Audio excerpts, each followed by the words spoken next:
Welcome to Destructive News. Today we expose the destruction and violence in a Bronx public school.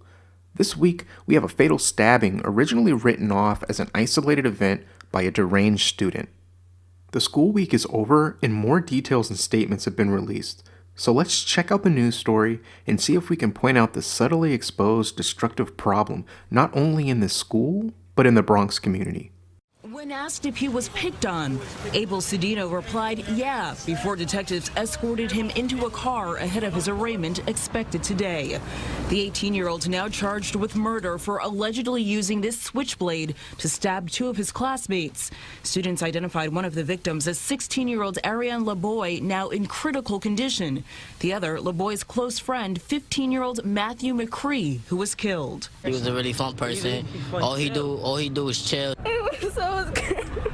Students who were inside of the school building, which houses PS 67 and the Urban Assembly School for Wildlife Conservation, emotional after the chaotic morning on campus, where today city officials say security will be tighter and metal detectors will be used. The machines as well as hand wands, and we'll continue on day by day to determine overall need. But for parents of the students at the school where the stabbing happened, the new measures are too late. Many showed up at the school panicked Wednesday morning as the campus remained on lockdown. They're not safe because what happened in class, and they already got stabbed inside the class. Friends of the murder suspect say he had been bullied. Verbally, I guess they thought it was funny. Investigators believe the argument came to a head Wednesday and got violent when someone threw a pencil at Cedeno, allegedly setting him off. The mayor and school's chancellor promising parents they should not fear when sending their kids to school. We will use every measure to make sure that every child is safe. And Abel Cedeno this morning facing multiple charges, including 2 counts of attempted murder as well as murder. Reporting live this morning from the West Farms section of the Bronx, Janelle Burrell. CBS 2 exclusive video shows an 18-year-old student walked out of PS 67 in handcuffs after police say a 15-year-old student was stabbed to death. His 16-year-old classmate still fighting for life. We believe that this argument, this thing has been going on for maybe 2 weeks into the school year, and it escalated today after some back and forth within the classroom. Police say it started when someone threw a pencil at the suspect in history class, but his friends say the bullying started long before. He usually gets, bullied a lot, so I guess he did that kind of to scare them off, not to actually hurt anyone. This school houses pre-K through 12th graders and stayed on lockdown for hours. Worried parents gathered in the playground demanding to see their children becoming angry and violent. De Blasio, you need to do something about these metal detectors in these schools with these high school kids. And from everything we know so far, this is a school that, thank God, had been very safe. This school had no metal detectors because it did not meet the threshold of violent incidents. Finally, students were allowed out after nearly 4 hours, greeted by parents with hugs and tears. We heard that there was a lockdown, so then we had to all go in the closets and everything. And I was scared for my life. It was so scary. Yeah, it's scary. I'll take her out. You're going to take her out? Yeah.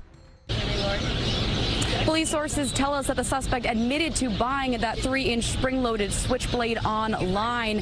Now, tomorrow, along with those metal detectors, there will also be grief counselors available. Prison parents that we've been speaking with say bullying and discipline are 2 major issues here on the campus, and a lot of them believe that if more security were in place, including the victim who's died family, they believe that this tragedy could have been prevented. The school did not have a metal detector. I mean, look at this area. and they know this area. This area is very violent. School safety officers this morning wheeling metal detectors into PS 67 and the Urban Assembly School for Wildlife Conservation building where the deadly altercation unfolded, where 9-year-old Omaira Gonzalez was among the students inside at the time.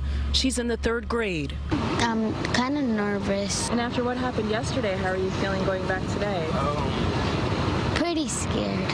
Her mother and many other parents dropping off their children at school today admit they're fearful too. I'm feeling not good. They should have been had metal detectors in the school.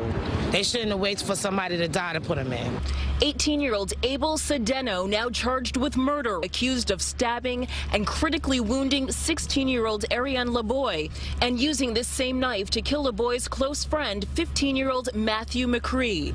Mother is in bad shape. Not good. I have my friends, you know. It's a shame. I can't.